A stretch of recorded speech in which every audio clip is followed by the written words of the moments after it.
Good evening, I'm Cathy Lewis, and here's what matters tonight. Building hopes and dreams one house at a time.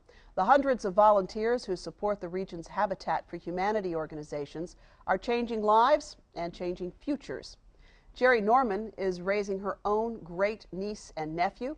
She works very hard, is completing her education, but it was being chosen to buy a home through Habitat that helped knit all the pieces together. The Norman family moved into their home about a year ago, and when our Lisa Godley went by for a visit, she found a proud homeowner and a community citizen. Me and the kids would come over here when it was nothing out here but just dirt. But we would come out here every day, and I would bring a Kodak camera, and I would take pictures of the kids standing on the dirt, and that's how it started. I had the kids out that first day, when they blew the whistle to start, and I would park my car across the street, and I was right here watching it. And every home had their own company that was assigned to them to build their house. So we weren't required to help build this. We helped build our sheds, then we helped build other houses. Like I worked on the house in downtown Suffolk on a lot of Saturdays. So it was fun because you learned how to put nails and stuff in. My favorite room in my house, my kitchen. I like windows. And my desire was windows in the kitchen because I always liked windows in the kitchen. And if I had my choice, I would have no curtains or any blinds or anything. I just, like that open feeling. This is the dining room, and this is where me, Michael, and Angel eat every, when we do eat at home, we eat here. I'm very big on eating together. And that's my little favorite spot over there. When they were going through the process and they told us about it, to spread the word about it. And in particular, my church family, and I brought the papers in and the forms, but I found that a lot of people don't do it. A lot of people don't know about it, but if they do know about it, they don't do it because they assume that they're not qualified. And I was the same way at first too. But they assume that they can't do it, or their credit is too bad, or they need to do this, or they need to straighten out things. And my advice is always to them, and always say, don't lean on your own understanding. Let them tell you. You don't make the decision. From when I was renting and what I pay now for a mortgage in my own home, it's like almost $400 difference. That's a lot. I say the struggle is over. And I really mean it. The daycare, that's a lot. And 2 kids, and not, having to go through that in years. The clothes, they grow, and everything. The lunch every day, and making sure I send them lunch money, and so it really is a big difference. It's a blessing. I would have never thought that I'd be blessed the way that I am.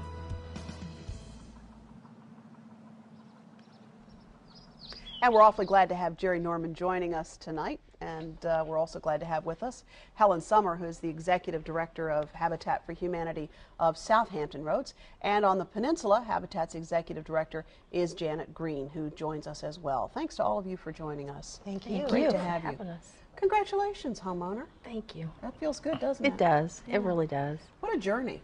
What a journey. What a journey.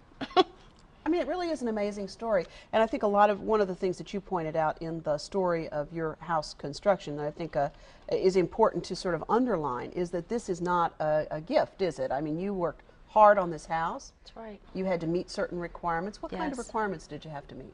Sweat equity, well, Yeah. I'll never forget.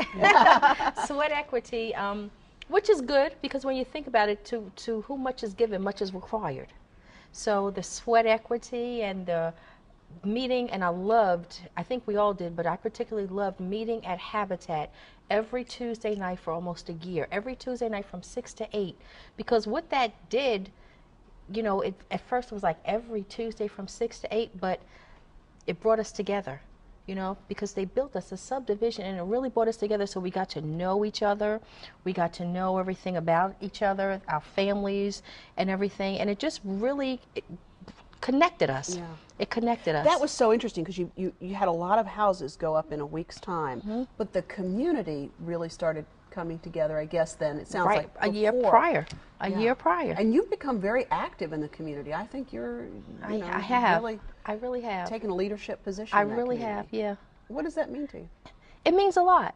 It really does. It really means a lot because the community itself, Huntersville, as I'm learning, because I still don't know a lot about it, but what I'm learning from the people that have been there, that community has been there for years and years and years. And it's generations that have been there. And so with us coming in there, I felt that it was very important in meeting, because, you know, meeting at the church for the Civic League meetings, that the community that was there does not feel threatened by us coming in there and not taking over their community, because it could look very much like, well, they built these houses and these people are coming in and they're taking over, and it's really not. We're not taking over. We're just blending in. We're becoming a bigger family. Yeah, and making a real difference in that community. Making a real difference, yes. Helen Summer, this Blitz Build of last summer is what helped to produce this house for Jerry. That has to be a tremendous amount of work in a very short period of time. Well, the actual construction of the houses, 16 houses in a week, was a tremendous amount of work in a very short time. But as Jerry said, though, we started 2 years, a year and a half, planning, working with the city, identifying the land, getting that prepared. Right. It was our first infrastructure project here as an affiliate when we did do a subdivision.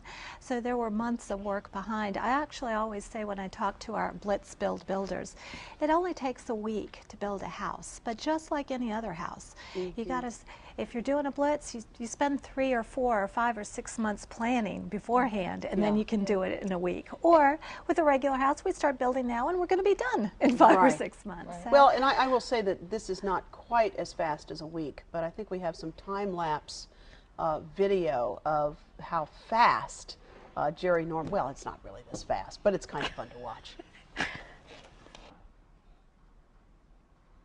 Oh, you just have to love the miracle of fast action photography and time lapse.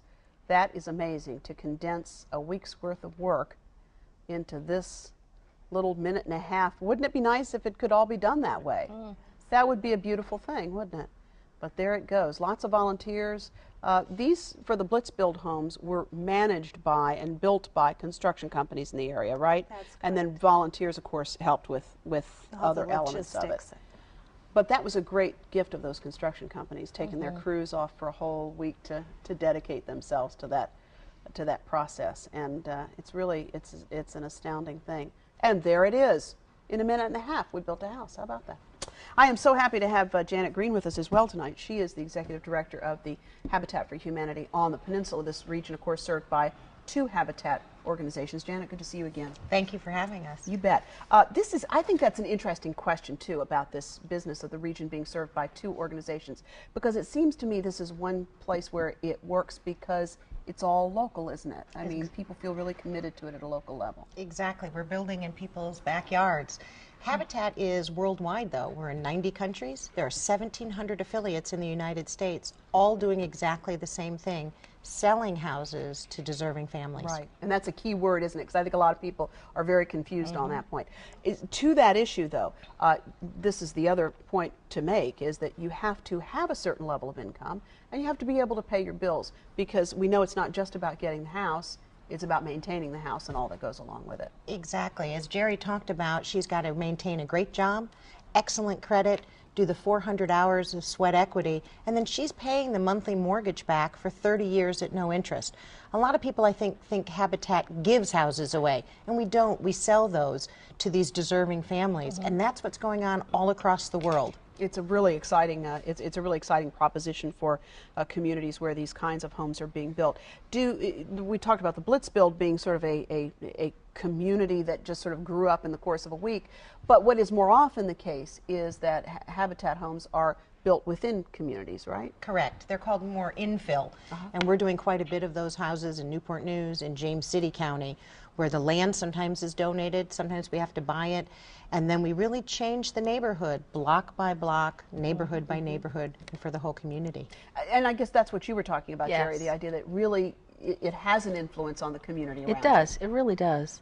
It really does. It has a big influence because it's mixing the old with the new, and it's just bringing everybody together. And even with Huntersville in particular, which is it's a much older neighborhood, there weren't many children in the neighborhood. So when Habitat came in and did the Blitz, you brought in 40 kids. Wow. So you're rebirthing the neighborhood. You rebirth the neighborhood, and it's great. So what has that been for your great niece and nephew? What has that been like for them, the experience of having a solid, stable home? Wonderful. I see a great difference in them. You could just see the stability. One thing that's really wonderful that I've seen is when they finish the school year this year, I have a principal's list and an honor roll student. So that came a long way, interacting with the other children, because they didn't have that before, and so many children. You know, and we always say, I have the Kool-Aid house where all the kids come over and I yell at them and they just keep coming back. Seriously, you know, but it's just great. So you're learning how to get along, and what else is great, which I love about Habitat in this community now, is it's not just African Americans or Black, as we like to be called, however we like to be called, but it's Chinese, it's Jamaicans, it's Puerto Ricans, it's white, it's Black, and we're all together. And that's a community. Yeah, that's really a community. It really is. It really, really is. And so in the case of this Blitz Build, because you had to take this from the ground up, you mentioned it was the first time you'd done infrastructure. So that means you have to go and work with cities, I guess, to be able to make that happen. Well, on every Habitat project, we end up working with the cities. Right. I think one of the things people need to understand is we build to the same code requirements. We have the same inspections. And so we work with the cities on all of our projects. But yes, there was definitely an additional layer when we're installing sewers and lights, poles, and I mean, for us, we didn't realize that as the developer, we were responsible for paying for those light poles, you know, or even for the stop sign at the intersection. So a lot of those pieces kind of had to come together. And I guess that's how it is when you have a project that is that big. You will come up against stuff that you may not have anticipated, and certainly that's a bit of an unknown for. Well, it's sort of a new model. I think, and for us, it was a new model, but I also have found, you know, as a builder, construction, I think one of our greatest skills is flexibility and problem solving. Right. Because usually when Habitat is gifted a lot, it probably has some challenges we have to overcome. Sure, no question.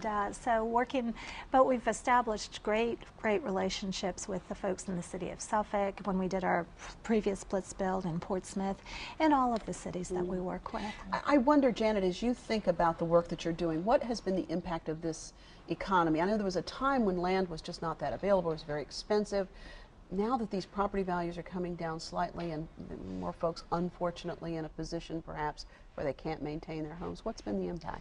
I hate that it's actually helped Habitat, but the land has loosened up. We've got the great homeowners, we've got wonderful volunteers, and we've got great building partners who want to help us build the houses. Our biggest challenge on both sides of the water was land. And so with the economy being a little hurt, people are selling their land to us at prices that make it affordable to build an affordable house. So we very much appreciate that. And as Helen said, we've been working very closely with the municipalities to try to obtain even more land now during this downturn. And I guess, I mean, when I think about what happens to a community when a Habitat home comes in, and that's so well documented time after time after time, if you're in the city, the business of running a city, I'm thinking that is the kind of thing you want in your city, rather than a home that will sit and decay or become foreclosed upon and not have anyone living in it for a while. Exactly. As Jerry said, we want the children to grow up there. We want them to know what schools they'll go to through graduation. We want people to be able to work in our area. We have a big tourism area here, everything from Virginia Beach to Williamsburg. We want people to serve those tourists. Well, they need somewhere to live.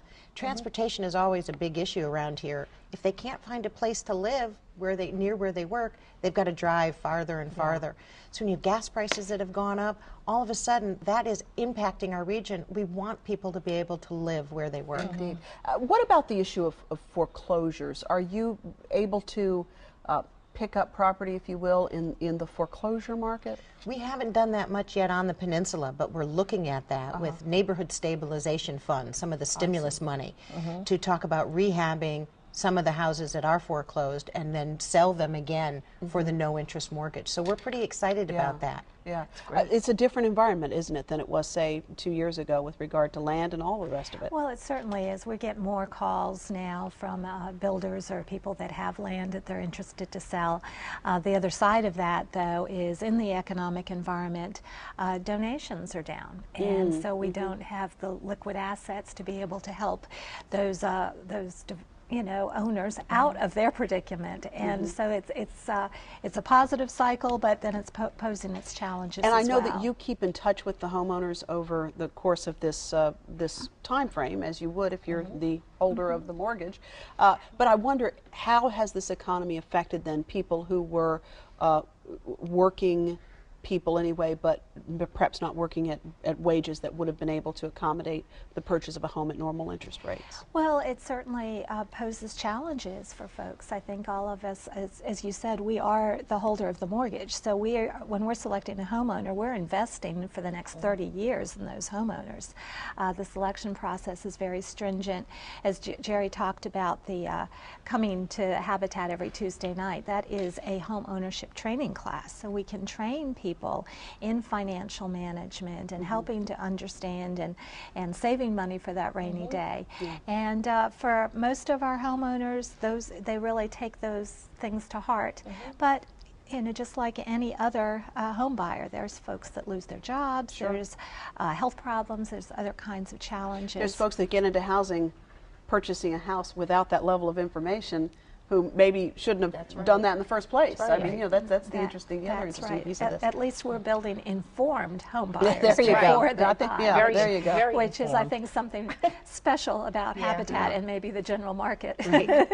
One of the things that has been a sort of an innovation of recent years has been this restore concept. What is that about? I'd love to talk about the restore. It's our building materials warehouse. We sell new and gently used items to the public. We're open to the public, and we sell these items 50 to 90% off of retail value. So we have furniture, appliances, plumbing, lumber. We have just all incredible items. Anyone can donate to the restore and get a tax deduction, and then anyone can shop there and buy our items. 100% of the net profits go back into building more affordable housing. Wow. So our store has just been gangbusters. We've been open over 5 years, and it is just truly incredible, and we hope everybody comes and shops at the store. So open to the general public, but I'm guessing you get then contractors as well coming in and looking for the spare whatever they might need. Windows, doors. If somebody has a refrigerator and they didn't like the color, they can donate it and a contractor can buy it.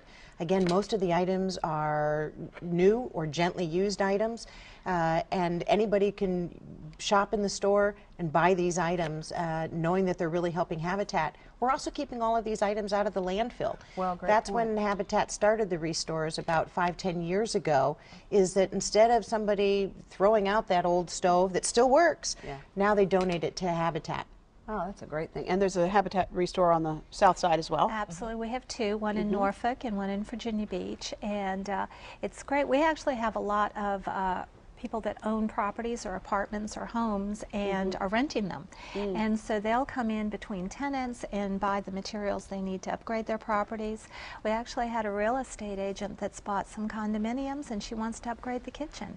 So she called us. We pulled everything out of the kitchen, cabinets and all. It's gone into our store. It's a tax deduction for her. They did not have to pay the dumping fees and the hauling fees. And we've had some folks that were very excited when they came into the store and saw those materials that were I there. would imagine too, because it seems that thrift stores in general are experiencing increased business now that the economy is as soft as it is. I would guess that's the case in your stores as well. Most definitely. The business has just gone through the roof, and I hate the fact that the economy has put some businesses out of business, but they've also donated all the items to us really? then. Wow. Yeah. That's wonderful. As you think about how you bring this message into the community, what do you think are some of the biggest misconceptions about Habitat? I think the big one is that we give houses away to poor people. And that's why we always like to say, instead of talking about houses, we'd like to talk about the number of families, the number of people in the houses. We sell these houses at no profit. And again, that's worldwide. All the Habitats do the same thing. Land, I think, is another misconception. I think people think that we get land from the city or that we don't build according to code. Our houses are usually 3-bedroom, 2-bathroom, 1,200 square feet with all the same inspections that anybody building a house in any of the cities in Hampton Road would have to follow. And having seen some of these houses, I would tell you that they typically look a lot better than what's on either side, or often will look a lot better than what else is on the street. Right. And that also, I guess, has an impact as well. You sort of see some of these streets start to get, the homes on the street start to get spruced up a little bit. As Jerry said, in Huntersville and Brighton, some of our neighborhoods really increased the pride for the neighborhood and the community there, and you saw neighbors fixing up their properties and investing in that. The other misconception is that we're going to go into a neighborhood and we're going to sell these houses really cheap. Well, the fact is that the sales price that's recorded with the city is the market assessment. So, I mean, it's the market value, it's the sales price. Right. Now, our homeowner is not paying that total amount. They're actually going to pay for the cost of the construction of the house. But it's actually bringing property values up, not down. The point I've made several times is that our homeowners go through an incredibly stringent selection process. You know, we get 150, 200 applications and select less than 10. So we do things that your friendly real estate agent isn't going to do. We do criminal background checks. We've checked against the offenders database. We've actually, as Jerry said, we've spent 9, 10, 12 months with this family and really gotten to know them. By the time. And we're making a 30-year investment in that family. It's not just kind of flipping it. Well, it looks like in your case it will be worth it. Oh, it is. Yeah. It's worth it already. It's priceless. It's priceless. It's priceless. Well, congratulations. It's really good. I'm thrilled for you, and it's nice to have somebody who is entering into civic life, and that probably, with everything else you had on your mind previously, that probably wasn't a possibility. Going to school and working full-time, going to school full-time, and the Civic League. But I love the Civic League. I really do, because I'm investing myself into Huntersville also, because I've been there a year. I know everybody that lives in Huntersville. Well, Jerry, congratulations. Thank That's you. a beautiful thing. And Janet, thank you for being with us as well. Helen Summer, thank you for being with us. Thank you. And I'll be back in just a moment with a final thought. In the interest of full disclosure, I should tell you that I have the privilege of serving on the board for Habitat for Humanity. But even if that were not the case, still, we would bring you these stories, because the name of the show, after all, is what matters, and little matters more than keeping families together and helping them become viable, especially in these challenging times. Now, if you go to a Habitat build, you will see bricks and mortar, to be sure. You'll see volunteers raising roofs and planting pansies. But what you may not see is the intangible building of a family.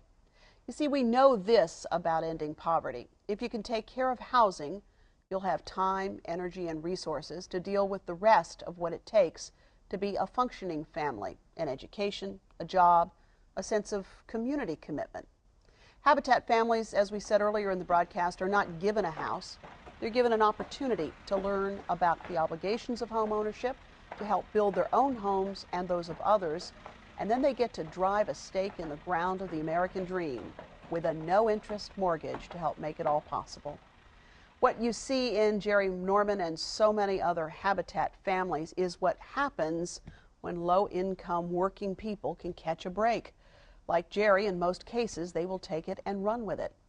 A few years ago, Jerry was a single aunt with little education on a trajectory of poverty that might have lasted for generations. But today, Jerry Norman is a homeowner.